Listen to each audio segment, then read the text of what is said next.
그리스도인이 알아야 될 축복의 5가지 주의사항이라는 글이 있습니다. 이 글은 하나님께 축복받은 사람은 이 5가지를 주의해야 된다라는 교훈을 담고 있는 글입니다. 잠깐 소개를 드립니다. 첫 번째 개는 복 자체가 아닌 복을 주시는 하나님을 먼저 생각하라는 것입니다. 그러니까 사람들은 축복받게 되면 축복만 바라보게 되는데 사실은 그 축복보다도 그 축복을 주시는 하나님을 바라보는 성도가 돼야 된다. 그렇게 이야기를 합니다. 두 번째는 어떤 사람에게 왜 축복을 주시는지 생각해 보라는 것입니다. 하나님께서 어떤 사람에게 복을 주실 때는 분명한 이유가 있다는 것입니다. 그 사람이 그런 축복을 누릴 만한 이유가 있고 목적이 있기 때문에 하나님의 섭리를 꼭 생각해 보라는 것이죠. 세 번째는 복을 받은 후에는 은혜를 잊지 말라는 것입니다. 받은 것에 대한 감사는 신앙생활을 하는데 가장 필요한 자세이기도 하죠. 네 번째는 복을 받은 뒤에 교만을 조심하라는 것입니다. 축복받을수록 교만의 위험에 빠지기 쉽기 때문이라는 거죠. 마지막 5번째는 복을 받은 사람은 사명이 더욱 무거움을 분명히 알라는 것입니다. 이 5가지의 축복의 주의사항을 요약하면 딱 한 가지입니다. 축복받은 사람은 축복의 통로가 되라는 것이죠. 여러분, 축복받은 사람은 축복의 통로가 되는 것이 하나님께서 원하시는 것인 줄로 믿습니다. 하나님이 주신 복에는 이유가 있습니다. 하나님이 주신 복에는 목적이 있습니다. 하나님이 주신 복에는 반드시 사명이 있다는 것입니다. 하나님이 주신 축복을 나의 만족과 유익만을 위해서 쓰는 것은 올바른 축복 사용 방법이 아닙니다. 주신 축복을 통해서 하나님의 뜻이 무엇인지를 묵상해야 합니다. 하나님께서 우리를 축복하시는 이유, 목적, 사명은 우리를 세상 속에서 축복의 통로로 쓰시기 위함인 줄로 믿습니다. 오늘 본문 말씀에도 보니까 하나님께서 축복하신 사람의 이야기가 나옵니다. 이 사람은 우리가 잘 알고 있는 아브라함이라는 인물입니다. 성경 말씀에 보면은 아브라함은 갈대아 우르에서 태어난 사람이었죠. 이 갈대아 우르는 그 당시 우상 숭배가 심했던 지역이었고 유대인들의 전설에 하면은 아브라함의 아버지 데라는 그 우상을 직접 만들어서 판매하고 있던 그런 사람이었다라고 말합니다. 그런데 아브라함의 인생을 여러분 생각해 보십시오. 아브라함의 인생이 어땠습니까? 아브라함은 하나님의 부르심을 받고 순종해서 믿음의 자리에 섰던 사람입니다. 그리고 하나님께로부터 사명을 받아서 그 사명의 자리에 섰던 사람입니다. 그리고 하나님으로부터 축복을 받아서 축복의 자리에 섰던 인물이었습니다. 그러면 한 해 동안 우리 태명교회가 일어나 빛을 발하라 이런 주제 가지고 첫째는 믿음의 자리, 둘째는 사명의 자리, 셋째는 축복의 자리에 서야 되는데 바로 이 세 자리에 서서 하나님께 쓰임받은 사람이 성경에 보니까 아브라함이라는 인물입니다. 오늘 저와 여러분들도 아브라함처럼 한 해 동안도 우리 모두가 함께 일어나 빛을 발할 때 믿음의 자리, 사명의 자리, 그리고 축복의 자리에 서서 하나님께 쓰임받을 수 있는 성도들이 꼭 되시기를 주의 이름으로 축원합니다. 지난 1월 한 달 동안 믿음의 자리에 대해서 함께 말씀을 묵상했고 2월 한 달 동안은 사명의 자리에 대해서 묵상했고 3월 마지막 주일 이제는 축복의 자리에 대한 말씀을 마무리 짓는 시간입니다. 이 시간 오늘 본문의 아브라함처럼 믿음의 자리, 사명의 자리, 축복의 자리에 꼭 서서 하나님께 쓰임받을 수 있는 그런 성도들이 되기를 주님의 이름으로 축원합니다. 그러면 아브라함처럼 축복의 자리에 선 우리는 어떻게 살아야 할까? 첫째로는 축복의 자리에 선 사람은요, 반드시 축복의 통로가 되셔야만 합니다. 축복의 통로가 되는 것. 오늘 본문 말씀 13절에서부터 15절까지의 말씀을 제가 끊어서 읽어드리겠습니다. 하나님이 아브라함에게, 그리고 14절에 보시기 바랍니다. 이르시되 내가 반드시 너에게 복을 주고 복을 주며 너를 번성케 하고 번성케 하리라 하셨더니 15절에 보니까 그가 이같이 오래 참아 약속을 받았느니라. 여러분, 내가 반드시 너에게 복을 주고 복을 주며 너를 번성케 하고 번성케 하리라라고 하나님께서 아브라함에게 말씀하셨거든요. 하나님께서 아브라함에게 약속하신 축복의 말씀인데, 이 축복의 말씀이 역사 속에서 어떻게 성취되었습니까? 아브라함은 축복받은 일대가 되었고, 그의 아들 이삭은 축복받은 이대가 되었고, 그의 손자 야곱은 축복받은 3대가 되었습니다. 그의 정순자는 누구입니까? 요셉입니다. 요셉은 축복받은 4대가 된 사람입니다. 즉 아브라함은 믿음으로 축복의 가문을 세운 최초의 사람이 된 것입니다. 뿐만 아니라 이 세 사람이 세운 축복의 가문은 몰락하지 않고 대를 잇고 이어서 구약시대 이스라엘 백성에까지 이어져서 이들은 그 시대마다 축복의 자리에 섰을 때 하나님께서 쓰시기를 원하시는 축복의 통로로 쓰임을 받게 되었더라는 것입니다. 그리고 구약시대로 아브라함의 삶이 끝난 것이 아니죠. 신약시대도 아브라함의 축복의 삶이 소환되고 있습니다. 사실 아브라함의 축복의 그 놀라운 일이 구약시대로 끝나버렸다면 신약성경에 아브라함에 관한 이야기가 나올 이유가 없습니다. 오늘 히브리서 말씀 속에 아브라함의 이야기가 다시 소환이 되고 있습니다. 이유가 무엇입니까? 왜 신약시대에 아브라함의 축복받은 이야기가 소환이 되고 있습니까? 바로 그것은 신약시대 그리고 교회시대에도 본보기가 되는 통일한 적용되는 말씀이라는 것을 우리에게 얘기해 주고 있습니다. 신약시대 이후 믿음으로 구원받은 모든 성도들은 영적인 이스라엘이 되어서 믿음의 조상 아브라함의 후손으로서 오늘날 그 축복을 누리며 살고 있는 줄로 믿습니다. 믿음으로 살았던 아브라함은 하나님께서 약속하신 축복을 받음으로 말미암아 축복의 가문을 세운 신앙의 사람입니다. 하나님께서 약속하신 축복의 말씀이 축복의 가문을 통해서 그대로 다 성취되었다는 것입니다. 그러므로 구약시대뿐만 아니라 아브라함의 축복하는 그 축복의 모든 시대의 사람들에게 축복의 통로로 쓰임을 받았기 때문에 오늘 저와 여러분들도 아브라함의 축복의 통로로서 축복의 자리에 설 수 있는 그런 믿음의 사람들이 된 줄로 믿습니다. 그러므로 오늘 저와 여러분들의 이런 놀라운 축복이 이 시대에는 여러분들의 가정에도 이런 축복의 역사가 신앙 생활을 통해서 여러분들의 가정에 반드시 이루어져야만 합니다. 내가 먼저 하나님께서 약속하신 축복을 받고 내 자녀들이 그 축복을 이어받으며 나의 후손들에게도 축복의 대가 끊어지지 않고 계속 이어짐으로 말미암아 축복의 가문이 세워지고 축복의 자리에 선 나를 통해서 세상 속에서 축복의 통로로 쓰임받을 수 있는 역사가 여러분과 저의 가정에 일어나게 되기를 주님의 이름으로 축복합니다. 얻는 것으로 생계를 유지하지만 주는 것으로 삶을 이어간다는 말이 있죠.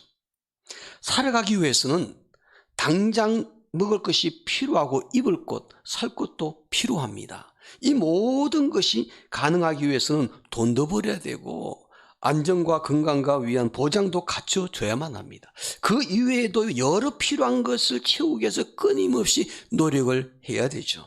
그러나 진정 의미 있고 행복한 삶은 베풀고 나눌 때 찾아온다는 거죠. 우리는 이런 사실을 이미 경험으로 잘 알고 있지 않습니까? 자녀들을 위한 부모의 희생적인 사랑, 주변의 필요를 채워주는 섬김과 희생이 우리에게 참된 보람과 기쁨을 주게 됩니다. 그리고 우리의 인생을 신앙적으로 더 아름답게 만들어주는 것을 이미 우리는 경험하고 있습니다. 사실 한 조사에 이런 결과가 나와요. 적어도 일주일에 한 번씩 섬기고 나누는 삶을 살게 되면은 그 사람이 1년 동안 받는 연봉의 3배 수준으로 행복감을 누리게 된다는 통계가 있습니다. 돈이나 수치로 따질 수 없는 인생의 만족감과 의미는 무엇인가를 더해질 때 얻어지는 것이 아니라는 것이죠. 오히려 털어낼 때 더 늘어나게 되는 것입니다. 덧셈과 뺄셈보다는 나누기로 진정한 가치 있는 삶의 신비를 경험하고 사는 것이 바로 축복의 통로로 쓰임받는 사람의 모습이라는 거죠. 사람들이 사는 데는 2가지의 형식이 있습니다. 주는 삶을 사는 사람, 받는 삶을 사는 사람입니다. 주기를 좋아하는 사람이 있는가 하면은 받기만을 좋아하는 사람이 있죠. 무엇이든지 있으면 다른 사람에게 자꾸 나눠주고 베풀려고 하는 사람이 있는가 하면은 다른 사람에게 줄 줄은 모르고 늘 받기만을 좋아하는 사람들이 있습니다. 여러분은 어디에 속하십니까? 주는 것을 좋아하십니까? 받는 것을 좋아하십니까? 성경은 말씀합니다. 주 예수의 친히 말씀하신 바 주는 것이 받는 것보다 복이 있다 하심을 기억하여야 할지니라. 예수님께서 친히 말씀하신 교훈입니다. 이 교훈을 기억한다는 것입니다. 주는 것이 받는 것보다 더 복이 있다는 거예요. 받는 사람보다 주는 사람이 축복을 누리게 되는 줄로 믿습니다. 물론 받는 것도 기쁨이 있지만은요, 하나님의 축복을 누리지는 못합니다. 그러나 주는 것, 나누는 것은 희생이 있지만은 하나님의 축복을 누리게 됩니다. 주는 것, 나누는 것, 즉 축복의 통로로 쓰임받는 사람이 더 풍성한 축복을 누리게 된다는 원리이죠. 사람들을 보면은 자기의 이익만을 얻으려고 주변 사람들 생각하지 않고 이용만 하는 사람들이 종종 있죠. 무엇을 하든지 간에 자기 중심적입니다.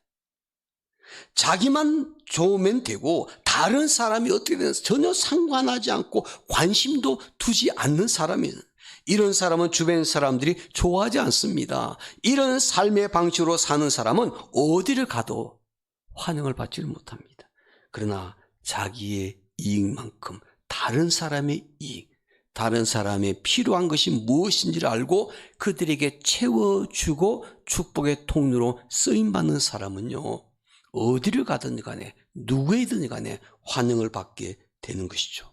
여러분, 오늘 저와 여러분들은 우리 모두가 함께 축복의 자리에 섰을 때 나만 그 축복을 누리고 사는 것이 아니라 축복의 통로로 귀하게 쓰임받을 수 있는 그런 믿음이 성숙한 성도들이 되시기를 주님의 이름으로 축원합니다. 그럼 우리가 다시 축복의 자리에 서서 아브라함처럼 축복의 통로가 되려면 어떻게 해야 할 것인가? 둘째로 축복의 통로가 되려면 섬기는 자가 되셔야만 합니다. 섬기는 자가 축복의 통로로 쓰임받게 되죠. 본문은 신앙생활하는 성도들을 격려하는 하나님의 말씀인데 특별히 어떤 성도들을 격려하는가 하면 섬김의 삶을 실천하고 있는 사람들을 격려하는 말씀입니다. 다시 말하면 하나님께서 히브리서 기자를 통해서 섬김을 실천하는 성도들을 격려하면서 주신 것입니다. 그러므로 본문의 말씀은 이 시대의 우리들에게도 동일하게 적용이 됩니다. 하나님은 섬김의 삶을 실천하는 성도들을 주목하시고 특별히 그들을 격려하십니다. 그러면 많은 사람들이 있지만 하나님은 어떤 사람을 특별히 주목하고 계시는지 오늘 성경 말씀을 통해서 확인해 봅니다. 본문 10절 말씀 다 함께 보겠습니다. 본문 10절 말씀 함께 우리가 읽겠습니다. 합독합니다. 10절입니다. 하나님이 불의하지 아니하사 너희의 행위와 그의 이름을 위하여 나타낸 사랑으로 이미 성도를 섬긴 것과 이제도 섬기고 있는 것을 잊어버리지 아니하시느니라. 아멘. 이 말씀을 보면은 하나님은 이런 것을 잊어버리지 아니하시고 반드시 기억하신다라고 말씀하고 있죠. 무엇입니까? 섬기는 것. 성도들을 섬기는 것, 이미 성도를 섬긴 것과 이제도 섬기고 있는 것을 잊어버리지 않고 기억하신다, 그렇게 말씀하고 있죠. 사람들은 기억력에 한계가 있습니다. 어떤 일을 듣고 보고도 그것을 오랫동안 잘 기억하지 못합니다. 사람마다 정도의 차이가 있겠지만, 그러나 모든 사람들은 다 기억력에 한계가 있습니다. 그래서 반드시 기억해야 할 것도 기억하지 못하고 잊어버리고 살 때가 너무나 많습니다. 시간이 흐르게 되면은 과거의 사건들은 다 기억하지 못하는 것을 볼 수 있지 않습니까? 그러나 하나님은요, 인간과 다르게 기억력에 한계가 없으세요. 인간을 창조하신 하나님은 모든 것을 다 기억하시는 분. 사람들은 기억해 주지 못하고 잊어버릴지라도 하나님은 잊지 않고 기억하십니다. 때로는 사람들에게 잊혀졌을지라도 하나님은 잊지 않고 기억하십니다. 하나님은 전지전능하신 분이기 때문입니다. 그분은 우리 인간의 기억력의 한계를 뛰어넘어서 우리의 모든 것을 기억하시고 기억하고 계시는 분이신 줄로 믿습니다. 그런데 본문에 보니까 이미 성도를 섬긴 것, 이것은 이미 지나간 과거의 일이잖아요.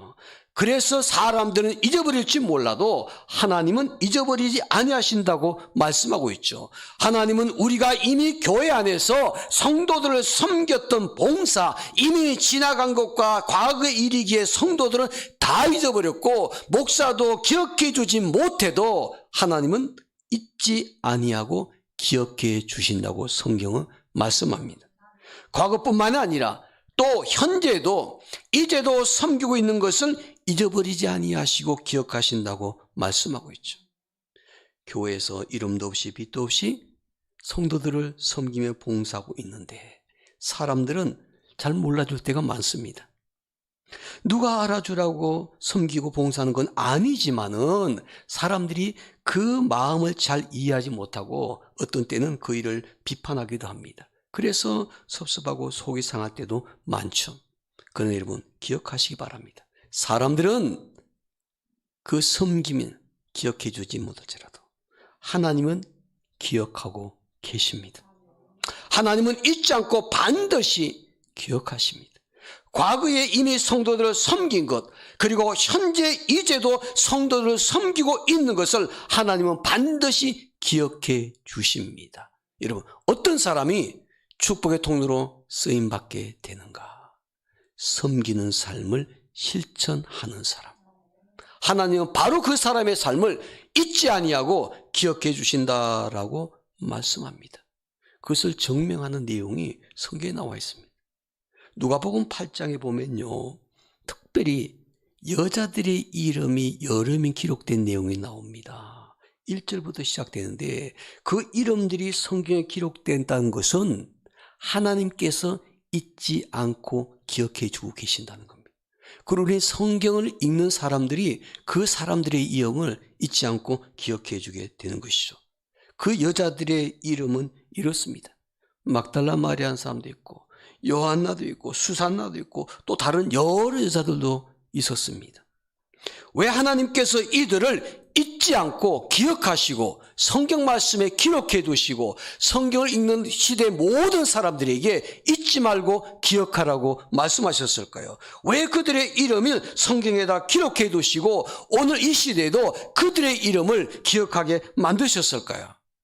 그 이유는 그 여자들의 삶 때문입니다. 그 여자들이 어떤 삶을 살았는가? 그들의 삶에 대해 성경은 이렇게 기록하고 있으면 누가복음 8장 3절에 짧게 이렇게 말합니다. 자기들의 소유로 그들을 섬겼더라.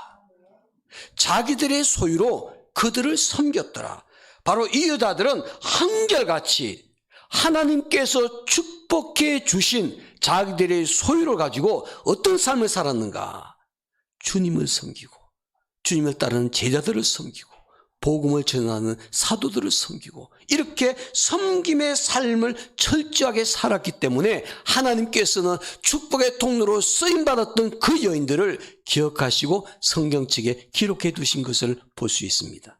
하나님은 하나님의 나라를 위해서 섬기는 성도들의 삶을 잊지 않고 반드시 기억해 주시는 줄로 믿습니다. 그러므로 우리는 사람들보다 하나님께 아름다운 모습으로 기억되는 성도들이 되기를 원하는데, 사람들보다 하나님께 기억되는 사람, 하나님이 기억하신 이런 성도가 되기 위해서는 반드시 축복의 통로로 쓰임받기 위해서 섬기는 삶을 실천하는 성도들이 꼭 되시기를 주님의 이름으로 축원합니다. 아브라함처럼 하나님의 백성된 우리는 축복의 자리에 섰을 때 우리가 어떻게 살아야 할 것인가? 첫째로는 축복의 자리에 선 사람들은 축복의 통로로 쓰임받으셔야 됩니다. 둘째로 축복의 통로가 되려면 섬기는 삶을 사셔야만 합니다. 마지막 세 번째로 축복의 통로가 되려면 하나님의 이름으로 섬기는 사람이 되셔야 됩니다. 섬기는 삶을 사는 사람이 축복의 통로로 쓰임받게 되는데, 섬김의 삶을 살 때 하나님의 이름으로 섬기는 사람이 되어야 된다라고 말씀합니다. 본문 말씀 10절 말씀을 다시 한번 보시기 바랍니다. 제가 10절 말씀 전반부만 천천히 읽겠습니다. 하나님이 불의하지 아니하사 너희 행위와 그의 무엇을 위하여? 이름을 위하여. 여기서 그의 이름은 누구의 이름을 말합니까? 하나님의 이름을 말하고 있습니다. 섬기는 사람, 그 사람의 이름을 위한 것이 아닙니다. 섬김을 실천하고 산 사람, 그 사람의 이름을 위해서 하는 것이 아니고 하나님의 이름을 위하여 섬기라는 것입니다.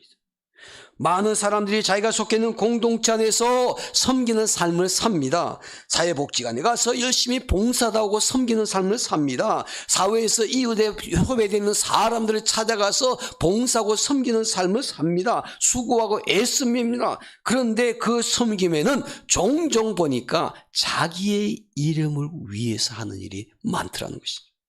자기의 이름을 위해서, 아니면은 회사 이름을 위해서 봉사하며 섬기는 것, 이름과 그 단체의 이름을 드러내기 위해서 봉사하고 섬기는 것을 볼 수가 있습니다.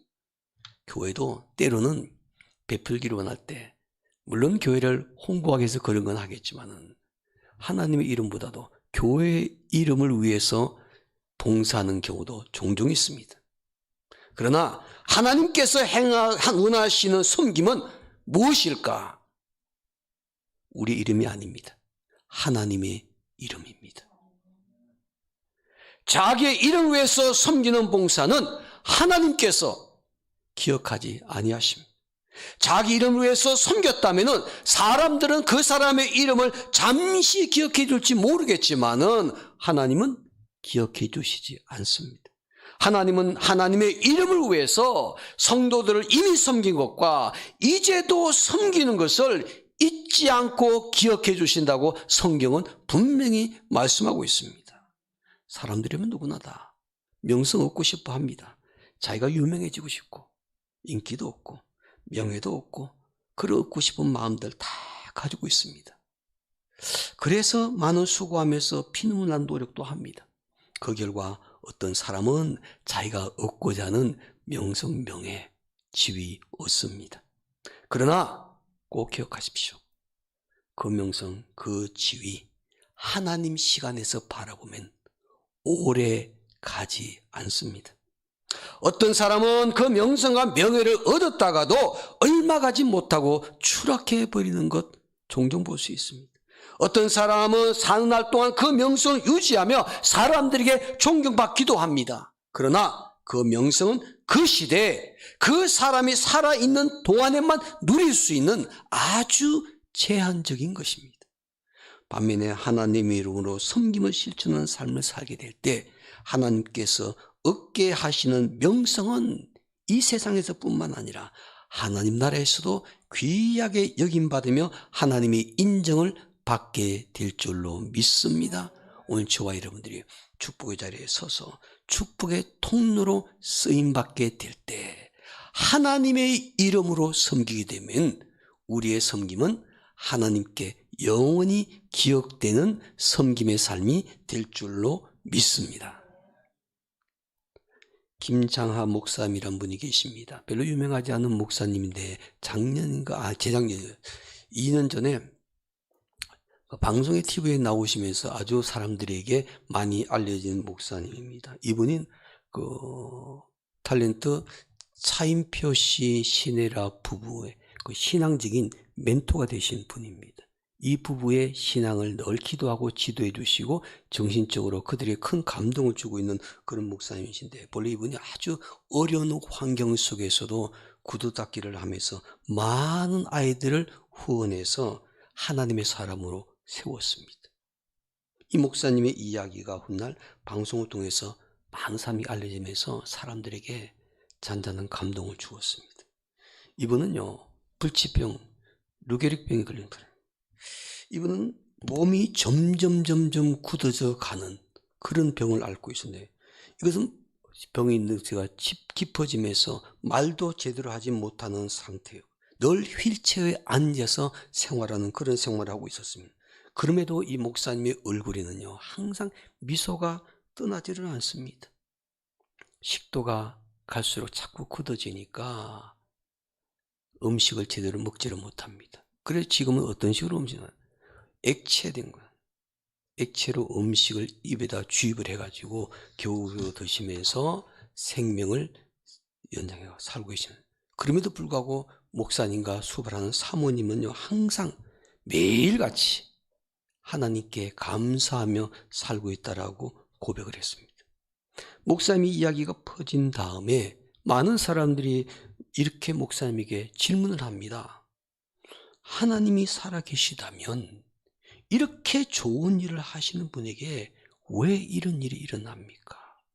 하나님이 역사하고 계시다면 이렇게 훌륭한 일을 하고 계신 분이 오래 살아야 되고 건강하세요. 더 많은 일을 할 수 있는데 왜 하나님께서는 이런 목사님의 병을 치료해 주지 않고 저렇게 고통 가운데 살도록 내버려 두십니까?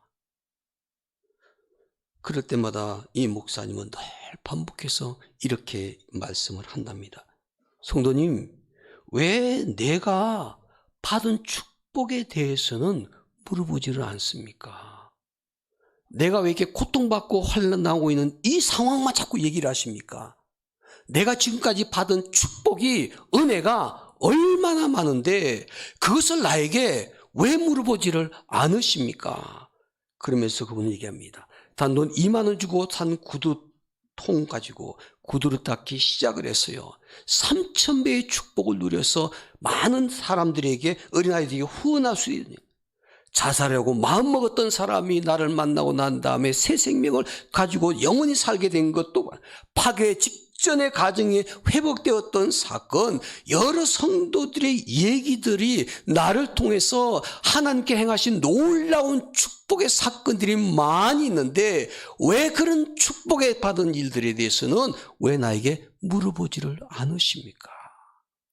여러분, 이분은요, 비록 사람들이 바라볼 때는 불행한 삶의 모습이었지만은 하나님께 받은 축복과 은혜가 너무나 크기에 축복의 통로로 쓰임받은 성도십니다. 내가 축복의 통로로 쓰임받던 그 사실 하나가 너무나 감사하고 하나님 은혜에 감사해서 매일매일 감사하면서 많은 사람들에게 희망과 도전과 소망을 주는 삶을 살 수 있다라고 고백하고 있는 것을 보게 됩니다. 사랑하는 성도, 오늘 저와 여러분들이 받은 축복은 훨씬 더 많습니다. 받은 은혜가 너무나 큽니다.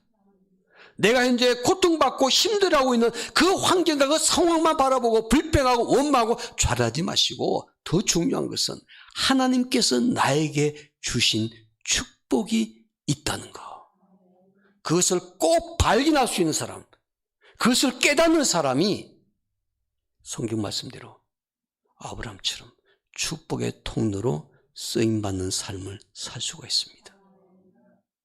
3일 동안 말씀을 마무리 짓습니다. 다시 축복의 자리로, 다시 축복의 자리로, 오늘 저번에 모두가 함께 다시 축복의 자리에 서서 축복의 통로로 쓰임받는 성도들이 되기를 원합니다. 그리고 해서는 반드시 나의 이름이 아니라 하나님의 이름으로 섬김을 실천하는 삶을 사는 여러분과 제가 되기를 주님의 이름으로 축원합니다. 기도하겠습니다.